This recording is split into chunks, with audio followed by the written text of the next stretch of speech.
Let's get it on. I top Billin. It's time to get with the Think Like a GM series, starting with the Seattle Seahawks. Gonna have quite a bit of these, especially on Seattle, because they have such an intriguing offseason here. After having a damn good year in a reload season, they have set themselves up with, as we see right here, the number 5 pick in the draft, and also their own pick, the number 20 pick.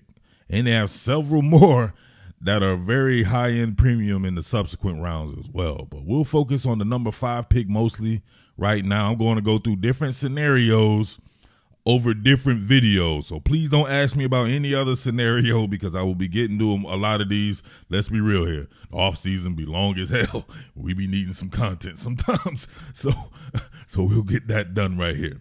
So a lot of people keep talking about, oh, Seattle won't be able to get Jalen Carter like I started a couple of months ago or when I started saying that. Seattle definitely needs to be looking at an inside presence because of a leaky defense. Definitely a defense that struggles between the pipes to stop the run. Sometimes it struggles to get after the passer. They need one of those dynamic inside players, and Jalen Carter would be that dude. So we're going to go under the assumption that he is not available, nor Will Anderson. So these are 2 players that I already talked about. They are not available in this scenario. Do not come here asking me about those guys. We've already done those guys. Let's just say that a lot of people, or 3 or 4 people, whatever, like they take 3 quarterbacks, whoever it be, Stroud, Young, Levis, however you want to see that there, and then Carter and Anderson are gone. What should Seattle do at the number 5 pick? Here's how I do it. Top 10 draft picks are meant for the line of scrimmage, premium positions, whether it be an offensive tackle or a defensive tackle or a defensive edge player, however you want to, interior defensive lineman or edge players, offensive tackles. That's my MO right there. Of course, quarterbacks as well. So those positions right there. If you're not getting those positions, to me, you trade out of that and you go. If you want a wide receiver, cool, you get that a little bit later. It has to be some kind of special circumstance for there to be a wide receiver, something like that you want to go. Obviously, guys like Jamar Chase and them. Listen, I would do a wide receiver inside the top 10. That would count right there. Inside the top 5, I'm not so sure about, but there are circumstances that I would even take one there. But more than likely, I want to roll with line of scrimmage players. So if they're staying right there, you have to go with either Bryan Bresee or his teammate Myles Murphy.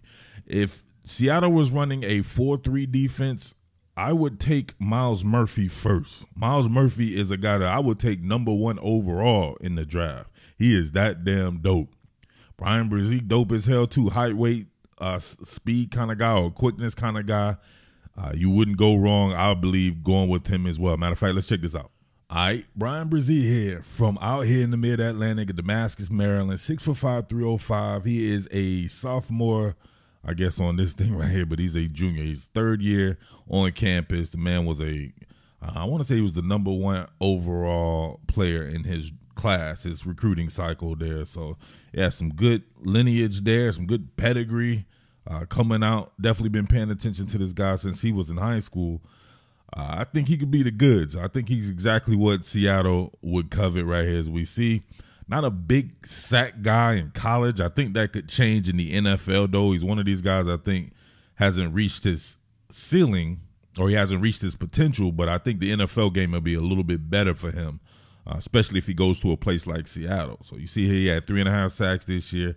I want to say he may miss some time. He had some tragic stuff going on in his life. You can read about that on your own there. Or he may have missed some times there. I know he had a little bit of an injury. He didn't look that in shape to me as well. I may show that here. He usually looked a little bit more trim, at least when he was coming out there. So you can see right here, as a freshman, he had 4 sacks, and we followed up with 1.5, and then 3.5 as a junior here. He's good against the man. Now, let's just look. All right, remember, Bryan Bresee can be moved all up and down the guitar string, right, from a damn near from a shade if you wanted to, but definitely from a 2-eye out to a 6 technique. You see him right here playing kind of a 5 technique here. He'll split the difference right here, right? You get a double And then I believe one of the offensive linemen peels back here to grab some more work, and he's able to continue to work upfield. But you can just see his ability to keep working. You can see the strength here. Look at that. Bust through right there. You can see him right here having to hop over the trash there. And Joe Milton gets caught up right here, and Bryan Bresee is on him and Spockataya. Fertilized and exotic danced him right there. You see it. Exotic danced his ass. Your man out here working. But check it out right here.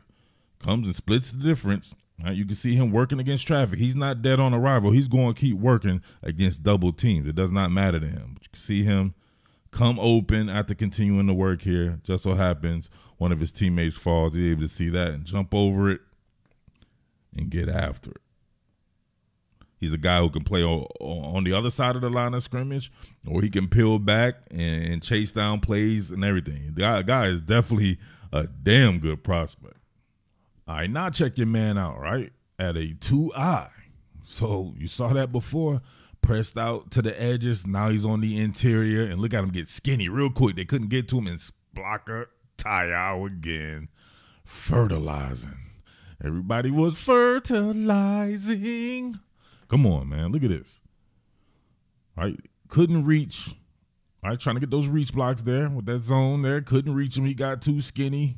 Right? As if a big man like that can get skinny. But actually he can, right? He's got a nice frame on him. No doubt about that. Big enough, but can be lean enough as well. But look at that. Garrett Shrader had nothing to offer him, right? Could not get out of his clutches. Exotic danced him too. Now, this is $1 million move and a 10-cent finish, but you get the point. Check this out. Now he's at a 3 technique. Look at him. Look at the quickness. Press that gap there and flush. And, man, almost had him one right here. Almost had him a white-collar sack. But Shrader, who's a big, strong guy right there, he gets out of his grasp. He has to kind of run him down with the – but see right here, I like the move. 3 technique. Presses it, almost gives him like a hezzy with it, right?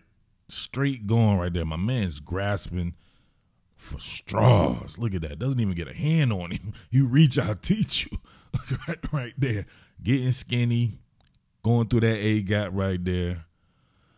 Runs through that, right? Runs through the, come on, man. You one arm, you going to get your arm broke messing with Bryan Bresee like that. But luckily for Syracuse there, right? Garrett Shrader strong enough to shrug that off. Still get sacked, though. I think he ran out behind the line of scrimmage. All right, Myles Murphy. I saw this kid, I believe, his freshman season at Hillgrove High School, covering football back out when I was living in Georgia. I've only said this about a few people, and the first 2 of them happened to come true. Now, you can't predict if somebody can be the number 1 overall pick. A lot of mitigating factors in that. Of course, QBs will always go first. But if this was a QB draft or a draft that didn't have any good QBs or any really high flight or high caliber QBs, I believe he would be the number 1 overall pick. It'd be between him and Jalen Carter. The other cat I felt about that was this cat. Same time period, right? Out in Georgia. Trayvon Walker did become the number 1 overall pick. And then at the quarterback position, of course, another Georgia player, Trevor Lawrence. But Myles Murphy here, you can see right now, 6.5 sacks. He had 7 sacks last season, 4 sacks. He's 6'5", 275, just like Trayvon Walker.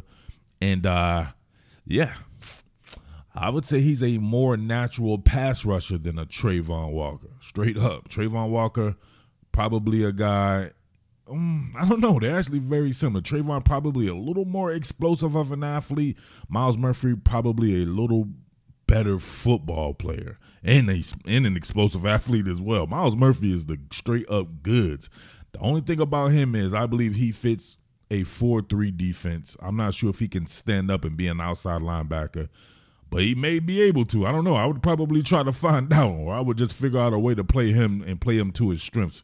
He can be that damn good. You can see Murphy right here lined up damn near to the 9s because of how wide these Florida State splits are. That man is the damn truth. Now, listen, I asked you guys about the edge position because I wanted to know, right, if a cat like Myles Murphy is there, Oh, I would have a hard time passing him up. I know you guys love Will Anderson as well. So do I. He fits a 3-4 defense. Myles Murphy, not necessarily. But, man, how do you pass up a height, speed, weight freak like this? Look at this. Look at this speed. Look at him. You can't even run the deep arc on him. Your man Jordan Travis right here, right? They do have a free rusher here, right? My man right here comes. They let him go. But, look, Myles Murphy beating him damn near to the spot. And he's coming off the edge. Look at that. That's crazy. Come on, man. A 6'5", 275-pound guy like that. Listen, the Seahawks ain't my team. They were running that 4-3 like they used to. This cat would be, no doubt about it, the number 5 pick for them. Check it out. Oh. What is the man going to do right here, right? He's slow playing them. He slow plays them. Doesn't give him a tell, and then explodes, right? Arm under. He fights the arm at the same time, going under with it. Look at that. Multiple hand movements right here. Arm under, and then come with the arm over, and just continues to run the arc. Nothing Jordan Travis could do about this. Here we go again. 4-point stance. Oh, nothing to offer him. Too much length. Pause. Right? Too much length on that one, right?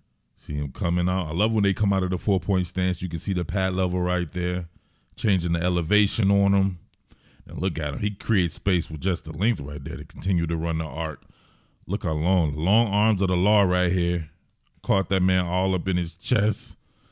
Right? He's grasping at straws. He doesn't have that same type of length. At least it doesn't appear to be with his arm length, as if anything. But we can see right there continuing to run that arc. And he's on him like a wild animal.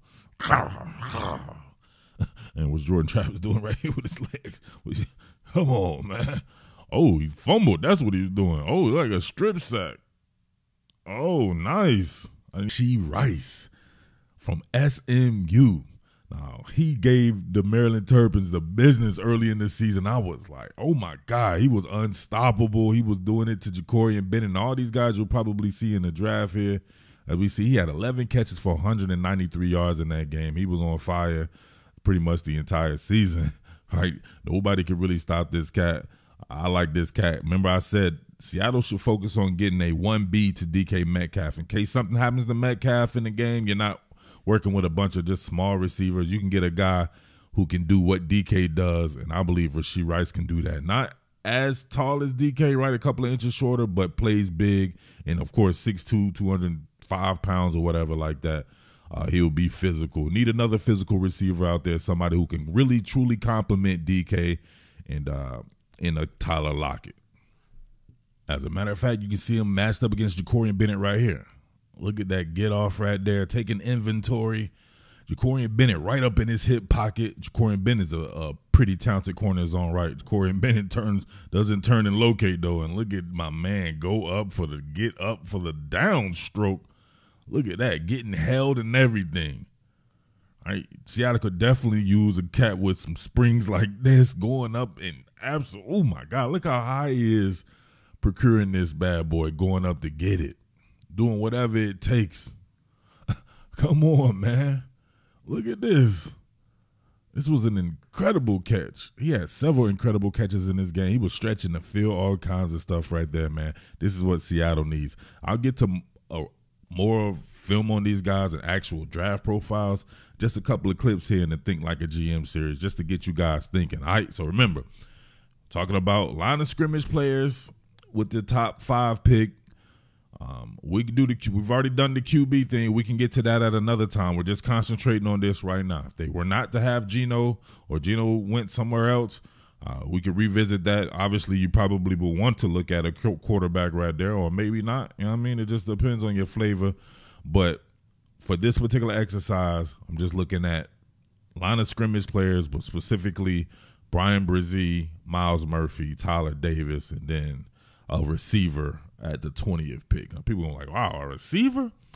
I think it's necessary, man. I really do. I think it's necessary for Seattle. They need to hit that, man. All these guys, you guys always come telling me he's about to be the greatest of all time, Melton and Eskridge and all these guys don't be showing up, man. A cat like that may show up immediately and become DK's equal. You want to try to find DK's equal, straight up, all right? With that being said, it's your boy Mid-Atlantic Murph. Thank you as always. Make sure you tip your waiter, man. Hit that thanks button. As always, thanks to everybody who does. Salute. Strike the band. What more can I say? Top Billin.